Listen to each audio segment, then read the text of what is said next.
ఆంధ్రప్రదేశ్ ఎన్నికల్లో హిందూపురం నియోజకవర్గం నుంచి ఎమ్మెల్యేగా హ్యాట్రిక్ విజయం సాధించిన నందమూరి బాలకృష్ణకు పలువురు సినీ పెద్దలు శుభాకాంక్షలు చెప్పారు. బాలయ్య ఫిలిం ఇండస్ట్రీలోకి ఎంటర్ అయి 50 సంవత్సరాలు పూర్తి చేసుకున్నారు. ఈ సందర్భంగా ప్రొడ్యూసర్ అసోసియేషన్ సభ్యులు కేఎల్ దామోదర్ తో పాటు producer Dil Raju బాలయ్యకు flower bouquet అందజేసి సత్కరించారు.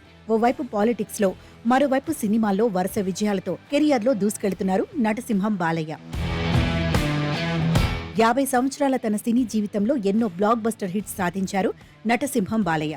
యంగ్ హీరోలకు సైతం దడ పుట్టిస్తూ తన సినిమాలను ప్లాన్ చేస్తున్నాడు. పాలిటిక్స్ లో బిజీగా ఉండటం వల్ల సినిమాలకు కొన్ని రోజులుగా గ్యాప్ ఇచ్చారు. ఇక ఇప్పుడు ఆంధ్రప్రదేశ్ లో ఎన్నికలు పూర్తవడంతో బాలయ్య తన సినిమాలపై ఫుల్ ఫోకస్ పెట్టారు. ప్రస్తుతం బాబీ డైరెక్షన్ లో వస్తున్న NBK 109 సినిమా షూటింగ్ లో పాల్గొనడానికి ప్లాన్ చేస్తున్నట్టు తెలుస్తోంది.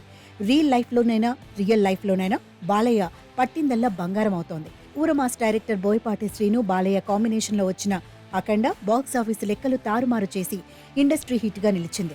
ఆ తర్వాత గోపీచంద్ మలినేని డైరెక్షన్ లో వచ్చిన వీరసింహారెడ్డి టాలీవుడ్ కు బాలయ్య స్టామినా ఏంటో మరోసారి చెప్పింది. ఇకపోతే బాలయ్యతో యంగ్ డైరెక్టర్ అనిల్ రావిపూడి తీసిన భగవంత్ కేసరి మూవీ గురించి చెప్పనవసరమే లేదు. ఈ సినిమాతో ఎవరూ ఊహించని రీతిలో అఖండ విజయాన్ని సాధించారు బాలయ్య. ఇలా రియల్ లైఫ్ పాలిటిక్స్ లో కూడా హ్యాట్రిక్ విజయాన్ని అందుకున్నారు.